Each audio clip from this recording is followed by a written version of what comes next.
เมื่อสถิตสำราญอยู่ในเจตวันนะอารามอันนายอนาถาบิณฑิกามหาเศรษฐีสร้าง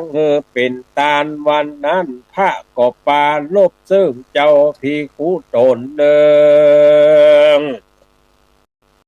อันมีใจรักใครยังโอปาสิกาโดยมาตุกามจิ้งเตสนาธรรมแก่ภิกขุทั้งหลายว่าดังนี้นา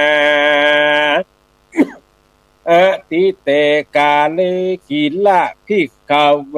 อาทิจยวังโสนามะลาจารัจจังกะเลสีในกาลละอันล่วงแล้วไปเมินนานยังมีปัญญาโตหนึ่งชื่อว่าอาทิจวงศ์อยู่เสมอเมืองอุตรปัญจนครมีมเหสีชื่อว่านางจันตาเตวียามนั้นโพธิสัตว์เจ้าก็ได้ลงมาจากยันฟ้ามาถือเอากำเนิดเกิดในต้องแห่งนางจันตาเตวี10 เดือนครบไว้นางเตวีก็พาสูตรได้ลูกบุตรตา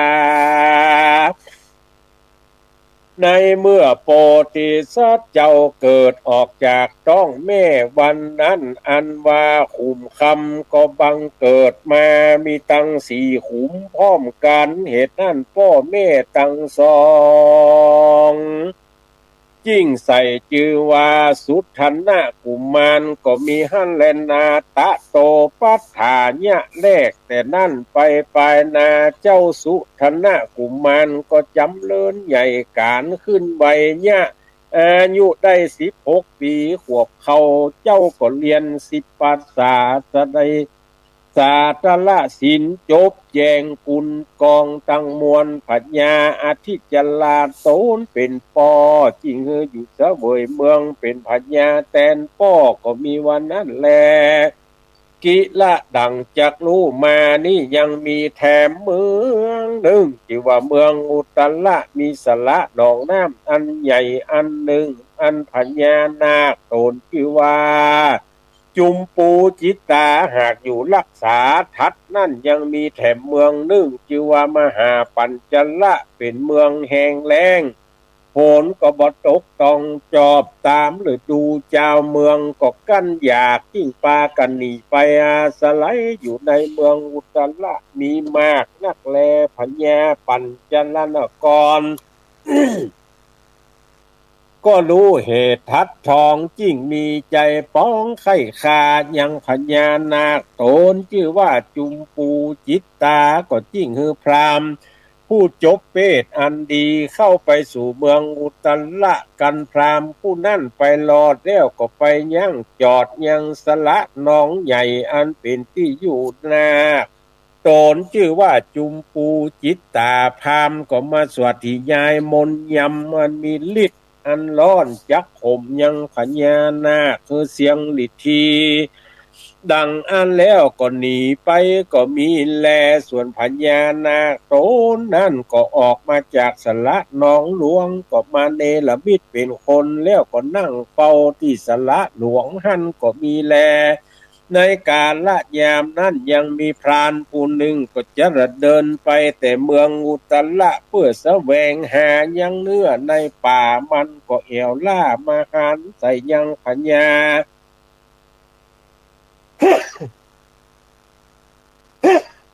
อันเป็นนาคใดนั้นแดนานมันเนรมิตเป็นคนพญานาคก็บอกคือพานรู้จุปการพานก็มีใจอินดูคุณหน้ามากนักมันก็มีกรรมโกธาเกียรติแก่พรามอันมาใส่มนยำข่มพญานาคมากนักมันก็พกพอในที่คุมไม่เพื่อจักยิงพรามผู้บาปผู้นั่นว่าอันตัดสมิงคันเนในขณะยามนั้นพรามผู้นั่นก็กลับคืนมาสู่สละโลวง ส่วนพราหมณ์ก็ยกธนูยิงปืนยาใส่พราหมณ์มือเต้าดินหวายไปพราหมณ์ก็บังคับให้พราหมณ์ผู้นั้นแก้ยังมนต์ยาสละนองหลวงก็ใส่ขาวบ่มีขุนมัวแล้วพรานก็เอาดาบฟันยังพราหมณ์ผู้นั้นปุดขาดตายไปก็มีแลส่วนว่าพญานาคโตนั่นหู้ยังบุญกุลก็จิ้งปาเอาพรานผู้นั้นลงไปสู่เมืองแห่งตนได้7 วันก็ฝันรางวัลหลายหลากมีเงินคำมากนาเพื่อตอบแทนบุญอันพรามได้ขุนนาโตนั่นกันบอกครบ7 วันแล้วพญานาค ก็เอาพราหมณ์มาส่งเธอถึงเมืองอุตระแล้วพญานาคก็หนีคืนไปสู่ที่อยู่เมืองตนก็มีแลยังมีในวันหนึ่งพรานผู้นั่นก็จะเดินเข้าไปสู่ป่ามันก็ลอดถึงยังป่าไม้หิมพานต์ก็ไปหั่นใส่สละคำน้องใหญ่กวนยินดีก็มาหันใส่ฝูงนางกินนาลีตั้ง7 คนอันเป็นลูกแห่งขวัญญาอุตุมปราชอันมีในเขาไกลลาดปัปปตาฝูงกินนาลีก็บินไปมาด้วยลวงอากาศลงมาอาบน้ำในสละนองหลวงพรานผู้นั้นก็มีใจยินดีมากนักมันจิ้งขัดนิงในใจว่าควรกูเอาอย่างนางกินนาลีฟูงนี้ไปถวายแก่เจ้าสุทธนะกุมารก็จักได้รับรางวัลตอบสายจากพญาสุทนมากนักมันก็พิจารณาแล้วก็หนีเสียจากที่นั่นก็เข้าไปสู่สำนักแห่งพระฤาษีก็ย้อนจุดีกราบไว้ว่าข้าแด่พระฤาษีตนมีบุญมากกว้างข้ามีใจฝ่ายอ่างใครได้ยังกินนาลีคอต้านขุนนาปั่นมนดีวิเศษแก่ผู้พ่องเตอะยามนั่นพระฤาษีจิ้งกล่าวว่าดูกัดลานตัวนายพรานเหยผู้จะหลัดเดินเตะสันทีพิวัตต้านใครใดยังนางกินนาลีดังอันบ่มีคนใดสักเขาจักเงียบใด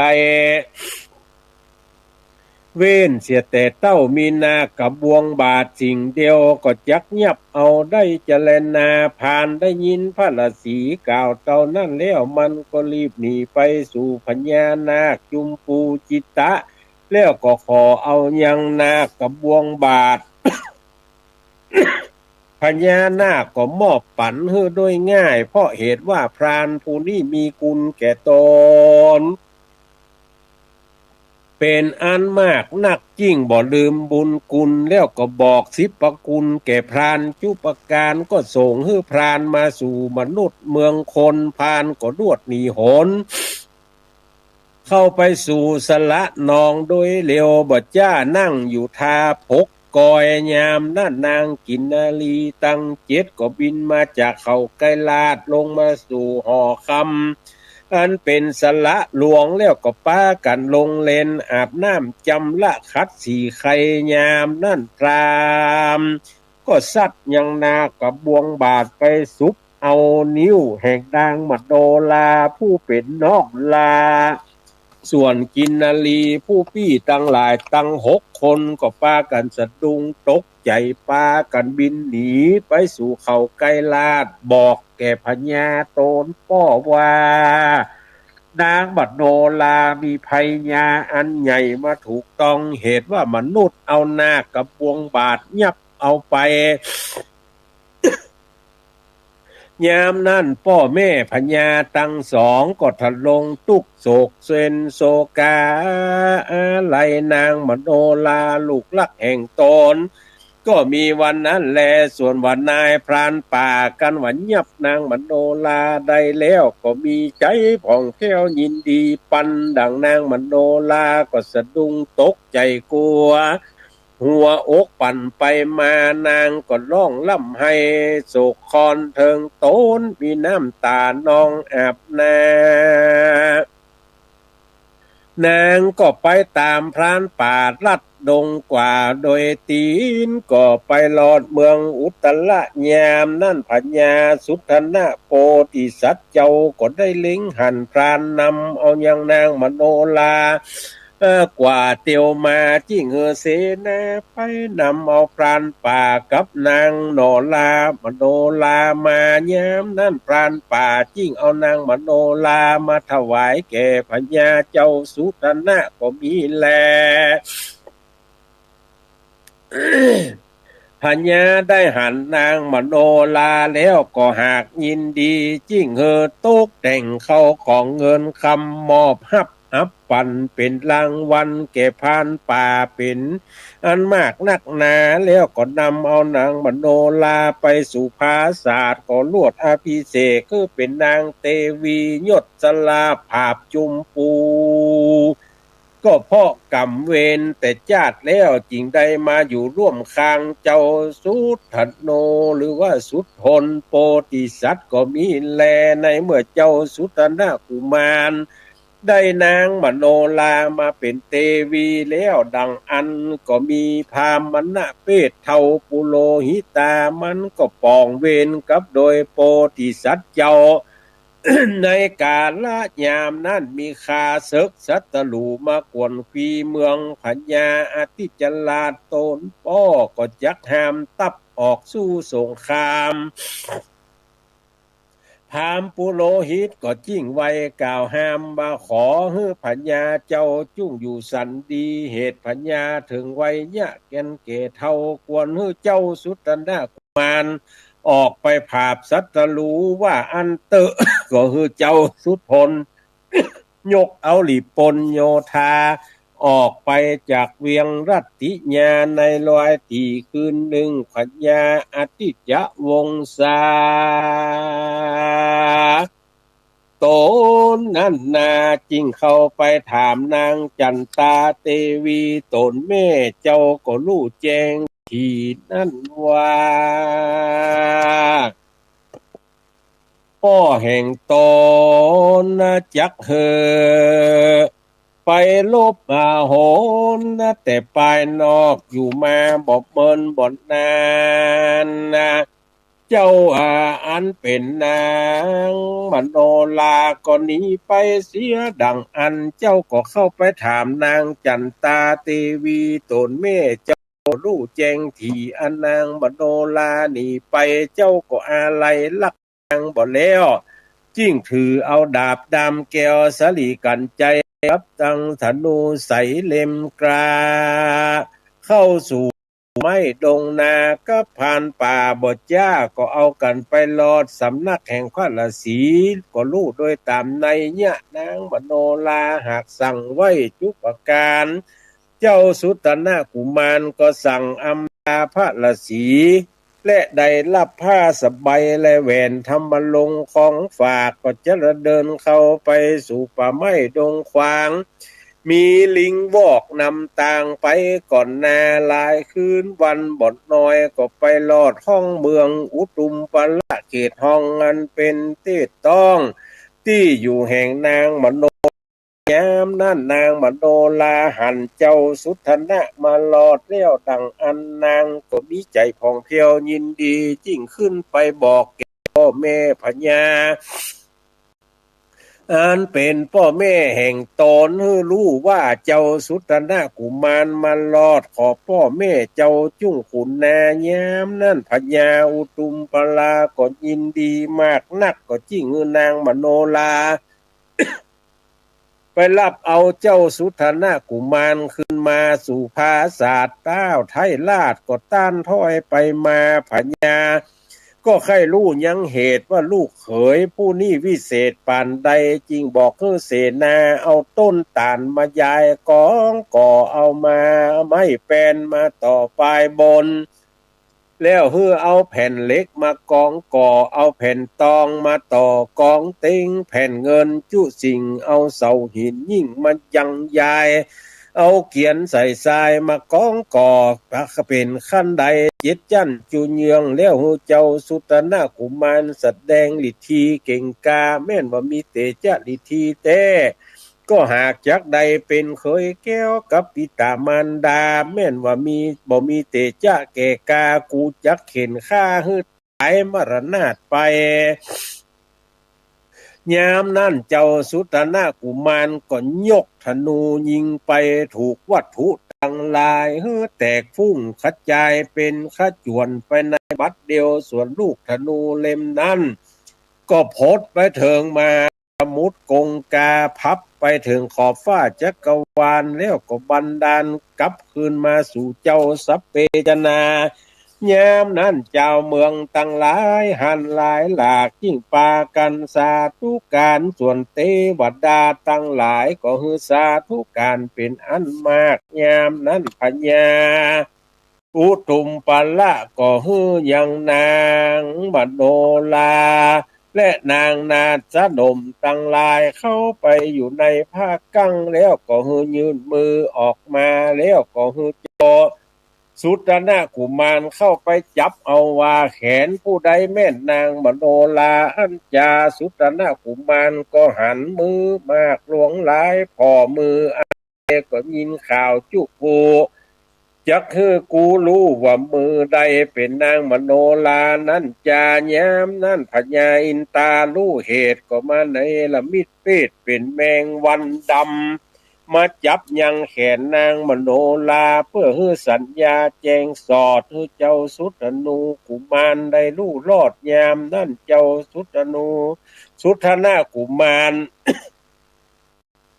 ก็กำเอามือนางมโนลาแล้วก็กล่าวว่านางผู้นี้และเป็นเมียแห่งเรายามนั่นเขาก็เปิดผ้ากั้งไขดูก็รู้ว่าเป็นนางมโนลาแต่ดีหลีพญาอุตุมปละก็จิ้งเฮอพิเศษเจ้าสุทนะกุมารกับนางมโนลาก็ฮืออยู่เสวยเมืองก็มีแลตาโตฝรั่งแต่นั่นไปนาเจ้าสุทนะกุมารก็คือเติงหาพิตามารดาพ่อแม่อันอยู่เสวยเมืองเก่าแก่แห่งตนก็จิ้งอำลาพ่อแม่ทั้งสองกลับคืนเมื่อสู่เมืองตนก็นำเอานางมโนลาเมียมิ่งแห่งตนไปอยู่เสวยเป็นพญาเมืองอุตรดังเก่าเต้าก็ตั้งอยู่ในราชธรรม10ประการป้อมเป่งเฮือตานรักษาศีลบอกขาด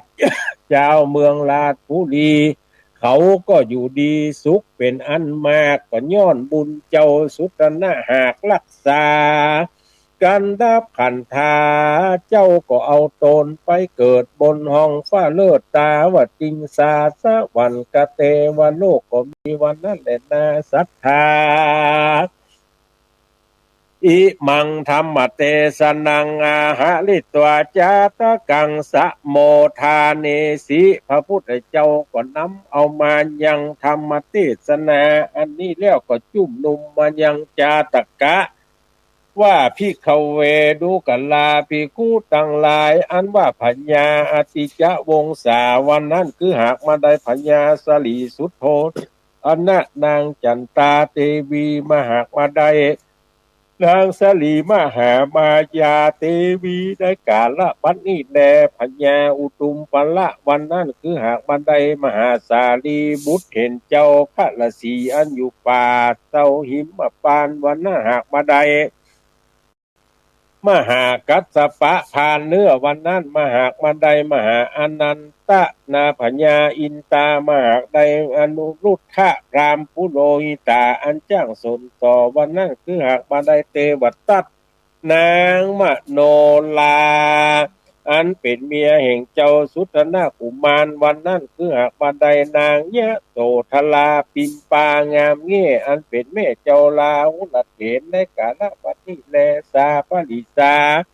อันว่าคนตั้งหลายอันเหลือกว่านั้นคือหากบันไดปริสัตตังสีมีติคุปุนีอุปาสกะอุปาสิกาแห่งตนผู้พระตถาคตในการระบัดนี้แลนาเจ้าสุตนะกุมารวันนั้นคือหากบันไดพระตถาคตตนเป็นที่จังเรื่องแก่โลกทั้งสาม ในกาลบัดนี้แลนาโยจาปิปุกละผู้เกิดในปีสังแง่คือว่าเกิดร่วมญาติเจ้าสุทนเวียงบนอยู่ในวัฏสายญาติปลายลุนในเอาชีวิตตนไปอาศัยอยู่เก้าไม้แก่อันมีหมาอยู่เฝ้ารักษาได้เจียนจากลับมาว่าจักอยู่กับจิ้มเจ้าบอกขาดเยียวว่าเปียที่จักบังเกิดแก่ตน จิ้งขออำลาไปในต้องแห่งคนก่อนเตอะแล้วก็จิ้งเอาตนมาปฏิสนที่กำเนิดในต้องแม่แห่งตนได้เกิดมาเป็นคนนี้เจรณาได้จุพระธาตุเจ้าตะก้งหงสายอดตาลแห่งตนคือได้สร้างทำสุทนะเป็นยอดจาตายอดตาลนี่คือได้สร้างเต้นจองเป็นตาลก็จักสมดิทีจุปการบัญญาจะแลนาตุมเพพระวันตาต้านทั้งหลายได้ฟังยังจาตกะอันนี้ก็จุ่งตะลงจำไว้ในมโนตวานจุ่งปากันกระทำบุญเมตตาภาวนาไปอยู่ใจใจแม่นดังลือก็จักได้พบศาสนาแห่งพระอริยะเมตไตรตนจักมาตลัดเป็นพัญญาไปปลายนาบัญญาเจรณาจาสุตนาจาตะกังนิทิตังยังทำอันชื่อว่าสุทนก็บังกมโสมเลศเสดทำจาตาอันชื่อว่าสุตนกับทำจาตาอันชื่อว่าปุริตัตก็ได้ เทศนาให้ศรัทธาเฮาท่านทั้งหลายได้ยินได้ฟังจบลงไปเป็นที่บัวละมวลสองผูกนวดวันนี้ก็ยังเหลือแถม8 9 10 11 12เหลือแถม4 5ผูกจะครบจะตาสุกหน้านี่ก็จ้างสัตทันแล้วก็เจ้าโมสดสีธาตุกุศลาดแล้วก็ผูกสุดท้ายสุดผสมในเนื้อหาสาระของพระธรรมเทศนาที่ท่านทั้งหลายได้ฟังไปก็เป็นที่ประจักษ์แจ้งแต่ว่ามันมีบางตอนเปิ้นเอามาพิมพ์ใหม่แต่ก่อนมันเป็นคำใบลานเปิ้นก็อาจจะลืมหรือมีความจงใจก็บ่ฮู้อย่างทำผู้ก่อนตัดไปช่วงหนึ่งอาตมาเทศก็ยังงงอยู่ว่ามันยังมาโพสต์มาเพ่แล้วผูกที่2สุทนนี่ก็เหมือนกันผูกตัดไปกำลังอู้ถึงคนจะเมืองไอ้อย่างนางมโนลาหนีไปป่าพุ่นล่ะอันนี้ก็ถูกตัดทอนลงไปจะเปื่อคือมันสั้นลงกาอย่างใดก็บอกว่าอันนี้เป็นเจตนาของผู้ที่เอาทำผูกนี้มาก้อนไก่แถมไม่จะตัดบัดตัดจะยังใดบัดยังใดก็ดีก็ชื่อว่าเฮาท่านทั้งหลายได้ทำตามคำสั่งสอนของพระพุทธเจ้าละเมื่อมีโอกาสก็ฟังพระธรรมเทศนาบ่ว่าจะเป็นธรรมนั้นจะเป็นชื่อธรรมมันหยังก็แล้วแต่เฮาท่านทั้งหลายก็ฟังโดยตลอดซึ่งบอกว่าธรรมนั้นจะยาวบอกว่าธรรมผูกนั้นจะสั้นก็ตามมันก็จำเป็นจะต้องฟังทำไมถึงต้องฟังนักปราชญ์กล่าวว่าฟังโดยดีย่อมได้ปัญญาฟังบ่ดีย่อมมีปัญหาอย่างนี้เป็นต้นก่อนที่จะเทศนาได้อู้จากับศรัทธาทั้งหลายว่าแต่ว่าเนี่ยได้เอากระลำปีไปลงที่วัดปะป้องกับลงที่วัดดอยปล่อยนกผลกระลำกำลังหาได้เกิ่งที่วัดดอยปล่อยนกเวลาสัก3 โมงป่ายเนี่ยพ ธัมโมสังโฆเหตุตึงฝนตึงลมเต้นที่เปิ้นกลางไว้จะจัดงานในวันนี้นะตั้งโต๊ะตั้งมานั่งเก้าอี้ติดผ้าต้องลายดอกสำจายผ้าเต้นไว้เรียบร้อยลมก็เอาไปเรียบร้อยตึงฝนตึงลมก็จำเป็นที่ท่านเจ้าอาวาสกับกรรมการต้องปิกไว้อ้อยหน้ามาช่วยกันปกกลางแถมใหม่ในคณะที่ผลกระลำลงและช่วยที่แน่นี่เพิ่นว่าควรจะทำอย่างนั้นอย่างนี้ถ้าเอาคือเอาเกินขึ้นจักพาเต้นเนี่ยมันถึงบ่ได้มีแหมใหม่คือเอาลงใหม่กลางใหม่แล้วจัดแหมใหม่มันน่าจะเอาไปทางนี้ทางนี้ทางนี้เพิ่นก็ช่วยกันเออพระเนรในวัดตัวเก่าทรงหู้พื้พอปัตโทธัมโมสังโฆประตูเล็กท่านทั้งหลาย ประตูวัดอาตมาภาพมันเป็นประตูเล็กประตูใหญ่เพิ่นมันจักเข้าหากันทั้งสองภาคมีรางจักเข้าหากันสองภาคประตูกลางนี่จักภาคเดียวจากวันตกไปวันออกประตูน้อยภาควันตกให้จักจากเหนือไปใต้สองอันนี้บ่มีปัญหาเพราะว่ามันเปิดไว้แต่ว่าประตูใหญ่หน้าปิดเอาไว้แล้วประตูนี่มันเป็นเล็กฉีกเป็นหูเป็นหัวอย่างตะแกรงเพิ่นเอาล่อนลำไยเนี่ยเอาท้ายให้พอธัมโมสังโฆเนี่ยปิวไปจะเป็น2-3 เม็ด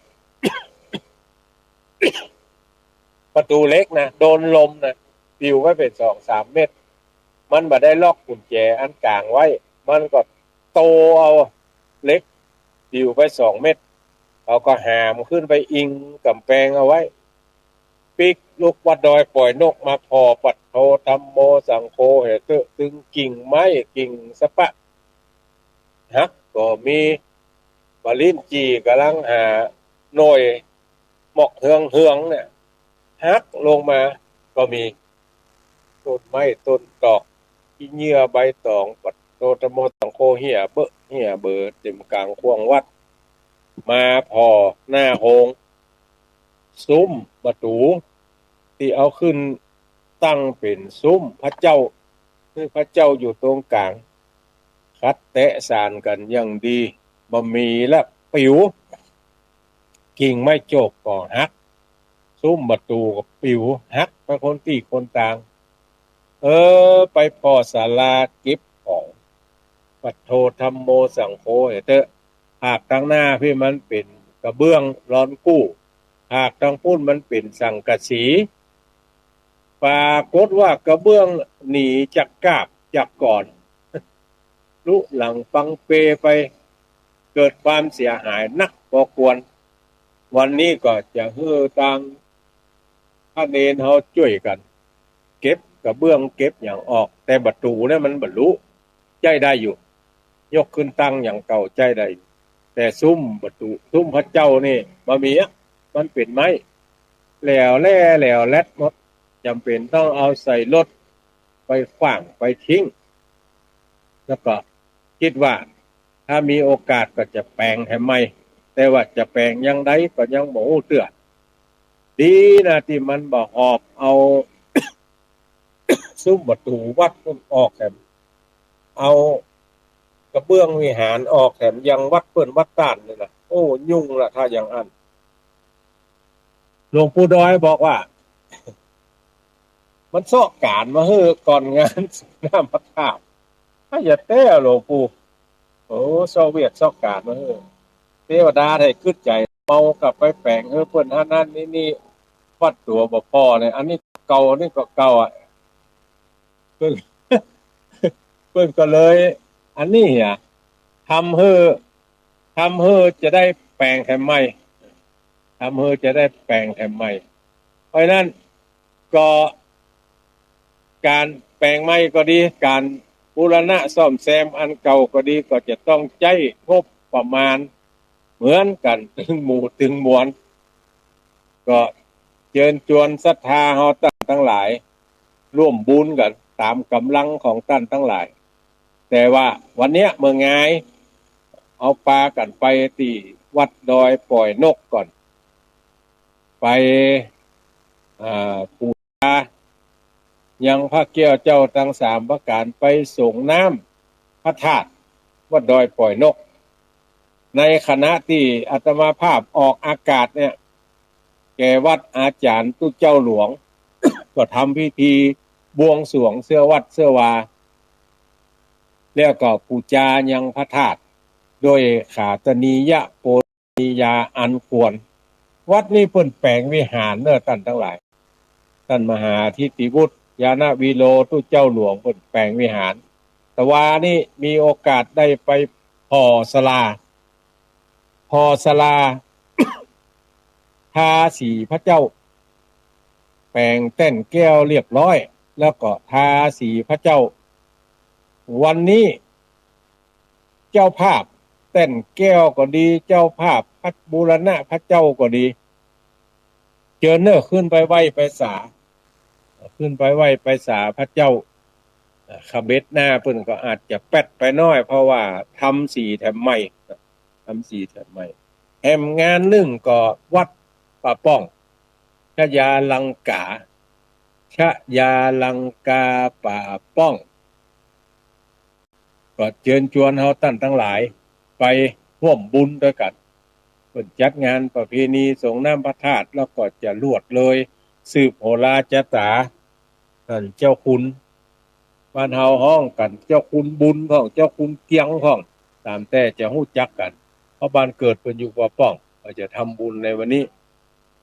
แต่ว่านี่ท่านเจ้าวาดท่านพระครูปลัดสุนทรธรรมวัฒน์เกิดตุปิโตโอ้เพิ่นจัดประดับตกแต่งคืออาจารย์พิรุณพงสุขแปลงสวนหย่อมที่หน้าพระธาตุเจดีย์แบบสวยสดงดงามหลายท่านก็บริจาคปัจจัยอาตมาภาพก็ร่วมบริจาคโดยเพิ่นซื้อทรายซื้อดอกไม้อย่างมาตกแต่งตะวาอันนี้ก็เชิญไปร่วมทำบุญสุนทานด้วยกันและแถมบึดเมื่อค่ำในศรัทธาวัดแม่ห้อยเงินใต้หมู่ที่2ตำบลแม่ห้อยเงินก็จะจัดงานประเพณีส่งน้ำพระธาตุมันจะจัดเมื่อค่ำเพราะว่าไหลเวลาหากันคือบางที่จัดเมื่อง่ายบางที่จัดเมื่อตอนบางที่จัดเมื่อค่ำไปเหี้ยก็มีการเจริญพระพุทธมนต์สมโพธิเจดีย์เชิญชวนเฮาท่านทั้งหลายไปร่วมทำบุญสุนทานด้วยกันเด้อวันนี้แล้วก็วันพุธอย่างที่บอกไปวันพุธนี้ในเวลาทุ่มเกิงก็จะมีพิธีทักษิณานุปทานฟังสวดอภิธรรมฟังเทศน์เรื่องในงานทำบุญครบรอบ50 วันของการมรณภาพของตุลุงพุทธิธรรมลักษณ์ที่วัดป่าไผ่วันฮือก็ไปฟังสวดด้วยกันตอนบ่ายแล้วก็วันที่4วันฮือวันที่3แหมวันหนึ่งวันที่4นี่เป็นวันชัดมงคลเป็นวันหยุดเลยไปทำบุญอายุวัฒนมงคลที่วัดห่วงมาใต้รายตัวกันเด้อทำบุญที่วัดมงมาใต้ทำบุญอายุวัฒนมงคลแล้วก็ยื้อไปวันศุกร์ที่8ที่วัดแม่กะใต้เพิ่นจะทำบุญส่งน้ำพระธาตุทำบุญฉลองการตั้งพระอุปชาของท่านเจ้าคณะตำบลตลาดใหญ่เจ้าอาวาสวัดแม่กะใต้ในวันที่8แต่กี้ก็อูจากันไปละแล้ววันที่15อาจารย์วัฒนาชัยอาจารย์วันชัยอาจารย์วันณชัยที่วัดพุทธศรีคีรีจอมทองวันอังคารที่19วัดม่อนจอมพ่อหลวงปู่ดอยแล้วก็วันเสาร์ที่30วัดม่อนห้วยแก้วใครอยู่ใกล้ทางใดก็เชิญชวนไปร่วมทำบุญสุนทานด้วยกันเด้อ อ้าวอู้จ๋าละเทศนากับท่านทั้งหลายมาเป็นเวลา1 ชั่วโมงกับ40 นาทีละเวลาที่เหลือนี่จะเปิดโอกาสให้ศรัทธาทั้งหลายที่บ่ได้ไปวัดไปวาอยู่ยังบ้านยังจองได้โทรมาแจ้งข่าวสารการรับฟังว่าฟังจากตังใดชัดเจนหมอกใดแล้วแต่ว่าเป็นฝนเป็นลมเชื่อใดพ่อง0817964608โทรเข้ามาอูมาจากันได้เนอะ0817964608คิดว่าวันนี้การโทรนี่คงจะเบาบางลงไปเพราะว่าหลายท่านก็อยู่วัดละวันตอนนี้ไปวัดกันวันนี้เดือน8เป็งวันศีลใหญ่ศีลหลวงเดือน8เป็งท่านทั้งหลายก็ไปวัดไปวากัน919เจริญปอนเจ้ากับไว้สาเจ้าตุลูเกลียวกันศิลาพรสิทธิบ้านนงหลับปุ่นเนอมีข้าวมีอย่างก็เจ้ามาเจ้านี่ชัดเจนดีเด้อ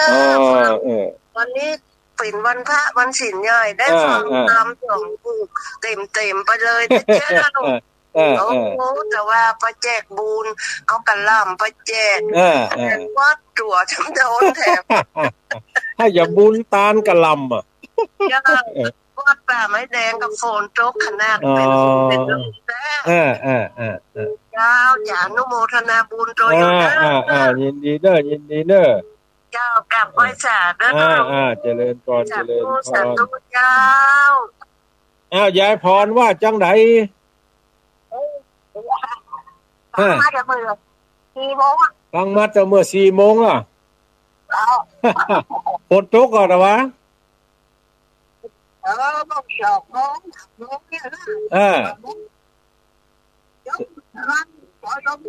โอ้อันนี้มันมีอ่ะกระเบื้องลงมาอยู่พื้นดินหมดอ่ะอ๋อนี่ขนาดนัก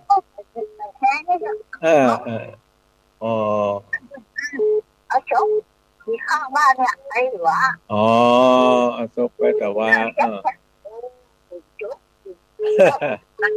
ล้วก็ชกเหมือนกันอ่ะยินดีเนอะว่าแล้วจะเป็นไงจ้ะนักเหมือนกันลงนักเหมือนกันอันนี้ถึงเขาอ่ะเฮ็ดชกอีกผมต้องลงไปแล้วตรงนี้ยินดีเนอะยินดีเนอะแม่อุ้ยนวลฝนตกหนักก่อนหรอวะชอบหรอวะนักพ่อแม่อยู่วัดไม่ให้เงินบุญไปเป๊กหลานไปเป๊กหลานประเดี๋ยวยังอยู่หันอยู่อะอยู่ไหนอยู่ไม่ให้เงินอยู่นอนไปยังไงขึ้นไปแล้วจะขึ้นมากับถึงมีฝนแล้วเหรอแต่ว่ามันได้อยู่เจ้าฟังกันเจ้ายินดีตะกี้ไผ่โทรเข้ามาสาย1บัดได้รับสกรรม0971472983โทรเข้ามาแถมใหม่สายนี้ตะกี้บัดตันได้รับสกรรมเข้ามาแถมใหม่เด้อก็หลายท่านที่วัดวาอารามต่างๆเปิ้นบ่ได้จัดกิจกรรมทางวัดวันนี้ก็อยู่บ้านอยู่จองโทรมาอู้มาจากันเนาะแล้วไผที่อยู่วัดวาก็มาว่ากันเจริญปอนไว้จ่าเจ้าตามก็คูจะบ้านตะข้อตำบลตะข้ออำเภอแม่สวยเจ้าแม่สวยเป็นได้ห้องตะวาบ้านที่บ่มีฝนเจ้าบ่มีฝนมีลมจะมีอย่างนี้แต่ว่าห้องใช่ตกหน่อยน้อยเจ้าปะโทธัมโมสังโฆเด้อนี่บ่มีประตูกำแพงซุ้มพระเจ้าไปคนที่คนต่างแสดงความเสียใจด้วยมันก็จะต้องซ่อมกันไปก็วัดแม่ต่ำเนี่ยเจ้าจะทำบุญส่งน้ำถาดเจ้าแม่ไปอยู่กันเนาะ ทีนี้ไปบันได้ว่ามันก็จะแข่งตาก็บ่ดีหูตาก็บ่ใครดีเนาะเนาะไปก็เป็นลูกหลานอนุโมทนาบุญหอมบุญไปอยู่หอมไปหอมไปแล้วก็อนุโมทนาไปเนาะเจ้าตะวันนี่ก็ทอดน้ำตาอ๋อว่าขนาดเขาว่าเป็นสถานที่ปฏิบัติธรรมก็ได้เจ้าสถานที่ปฏิบัติธรรมเจ้าวันนี้วัดแม่ตั๋มเจ้าอนุโมทนาเลยเด้อยินดีเด้อการสลับการสลับสายต่อไป6740จากทางใดเอ่ยสันทรายเจ้าสันทรายฝนตกก่อนหรอวะบ่มีฝนบ่มีลมอย่างสักอย่างโอ้ธัมโมจังโคฮ้อนวืดๆอย่างเก่าโอ้นี่ถึงฝนถึงลมตรงนี้ผ่านนี่เจ้าจะไปแอวนะเจ้าวัดทางไหนวันนี้จะไปทางไหนไปทางวันนี้มันได้ไปถ้าลูกบ่าวอยู่จะได้ไปแอววัดท่านนะ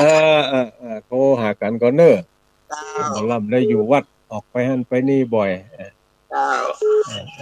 ยินดีเนอะเจริญพรแม่ศรีรอนว่าจังใดอันนี้บ่ใช่แม่ศรีรอนนี่ไผนี่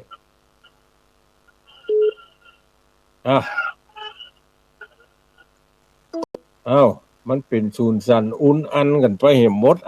ใครจะโทรเข้ามาใหม่ตะกี้มันฮับบ่ได้เป็นหนึ่งอย่างว่าได้แม่ศรีรอน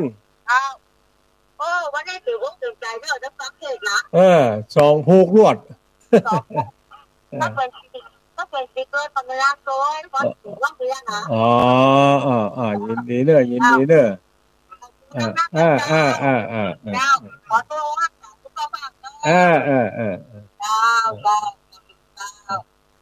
ตะกี้อู้ถึงเรื่องฝนจุมาเถอะวันนี้แต่ว่ามันเป็นวันโกนเนาะขูดหัวสุมาเถอะถึงฝนตกขูดหัวหลังเป็นฝนเป็นลมเลยเป็นวัดเป็นไอเจริญพรจากทางใดหาข้าพเจ้าแม่ไงบ้านถึงทรายตำบลปางงิ้วเด้อทรายตำบลปางงิ้วสันทรายปางงิ้วเวียงป่าเป้าฝนตกก่อนยังนี่นั้นก็ลงมาอย่างก็ที่อันไปอันแต่ว่ากระลำมาเนี่ยลูกว่าห้องเป็นลูกแค่เท่านี้สักเม็ดเอากระลำลงได้เหี่ยเกิ้งฝนยอกมาจะเป็นได้ร้องเกิ้งเจ้าแม่อีกกำลังใจท่านพ่อยินดีเนอะไม่ไปวัดไปอย่างนั้นใส่ขันตองมันแก้ว3บ้านเนี่ยแม่ถ้ามันกินจะใส่1วันก็ทิ้งนะแม่ดีละอย่ามาเยอะว่ามันได้ไปว่าจะใส่แก้ว3นี้กันได้ไปเนาะดีละเจ้ากำลังใจเนอะเจ้าเจริญพรเมื่อกี้อูจ่าถึงว่าอันเอากระลำลงรถได้เกิงเดียวฝนตกเนี่ยแล้วก็อูจ่าว่าตำบลแม่โป่งก็ดีตำบลแม่ห้อยเงินก็ดีเนอะที่เกิดความเสียหายกับบ้านกับจองนะไปแจ้งสทเพิ่นมาถ่ายรูปเนี่ยแต่ว่าเทศบาลออกมากำละถ่ายรูปกันไปเพิ่นแนบคำร้องภัยเสียหายกี่แผ่นกระเบื้องปิวกะเม็ดทันชีดปิวกะก่อนหักกะกาบหักกะนี่ตั้นทั้งหลายแจ้งเพิ่นไปเนอะแล้วเพิ่นจะส่งเจ้าหน้าที่ออกมาสำรวจเมื่อสำรวจแล้วก็จะหาทางที่จะช่วยเหลือต่อไปแถมว่าจะช่วยเหลือเพื่อฝ่ายจะได้นี่นะเทศบาลก็บ่ใช่ว่าจะได้ปุ๊บปั๊บเกือเก่าเนอะบางทีก็จะต้องใช้เวลาสักน้อยหนึ่งก็ขอท่านทั้งหลายใจเย็นๆเพราะว่าอบต.หรือเทศบาลหรืออบต.แต่ละแห่งเนี่ย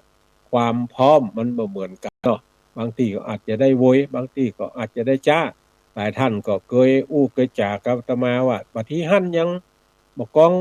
นี่ปุ๊บเปิ้นเอามาฮื้อเลยกี่แผ่นบัดที่ ของเฮานี่ยังใช้เวลาเป็นจัดเมินเป็นติดไว้นะเพราะว่าการ เบิกจ่ายนี่แต่ละที่มันเหมือนกันแต่ละที่มันมีเงินสำรองเอาไว้ถ้าเปิ่นมีเงินสำรองอยู่หั่นมันก็ได้ปุ๊บบางทีนี่ก็อาจจะใช้เวลาสักน้อยก็แจ้งให้ท่านทั้งหลายได้รับทราบก่อนเนาะว่ามันบ่เหมือนกันเด้อแต่ละที่นะบางที่ก็โวยบางที่ก็จ้าก็อนุโมทนากับเจ้าของสวนกะหล่ำเนาะที่ม่อนเงาะบ้านมงผมยาวพุ่นน่ะตำบลเมืองก่ายอำเภอแม่แตงแต่ว่าเพิ่นได้ตึงจำหน่ายตึงบริจาคในส่วนหนึ่งแล้วก็พี่ลุงนภาปาละอินกับญาติธรรมบ้านเราก็อันนี้เป็นเจ้าภาพแถมส่วนหนึ่งช่วยกันกะขนใส่รถแล้วก็คนเปิ้นห้องเนี่ยกะหล่ำเนี่ยตัดเนาะบ้านเฮานี่หักเอาอย่างเดียวแต่เปิ้นนี่มันนักจะต้องใจมีดใจเขียวเขาตัดแล้วก็อนุโมทนากับอดีตพ่อหลวงประพันธ์สุธาชัยเนอะที่เป็นภาระเป็นธุระแต่ว่าเอารถไปหม่อนเงาะตะเมื่อ 7 โมงเอาก็ตัดแล้วขนมาใส่รถลงมาได้หม่อนเงาะลงมาได้เกิงกลางกระทะรถแตกก็ว่านะกะหล่ำมันหนักมีเป็น2,000 กว่ากิโลกระทะรถแตกพอกระทะรถแตกปุ๊บก็ต้องเสียเวลาเปลี่ยนยางอะไรครับแล้วก็ขอบคุณให้ปานเปล่าประหลวงเอาแม่แหงเอายางอะไรไปส่งให้ประหลวงแล้วก็ช่วยกันเปลี่ยนยางรถแล้วก็มาถึงอู่ก็มาเติมลมรถยางอะไรแล้วก็เปลี่ยนอย่างเสร็จสัดเรียบร้อยก็เดินทางมา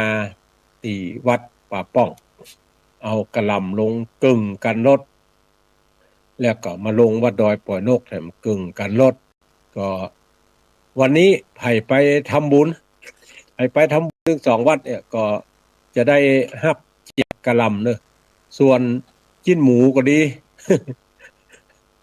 น้ำมันก็ดีหรืออันอื่นๆก็ดีเนี่ยใครจะกินก็หมดนั้นซ้อคนเดียวเนาะแต่ว่าแซวกันเล่นตู้ลุงอย่างเอากะหล่ำมาจิ้นหมูที่จะคั่วใส่ไม่ไหนวะก็เลยบอกว่าอันนี้เฮาลวกต้มกับน้ำพริก อ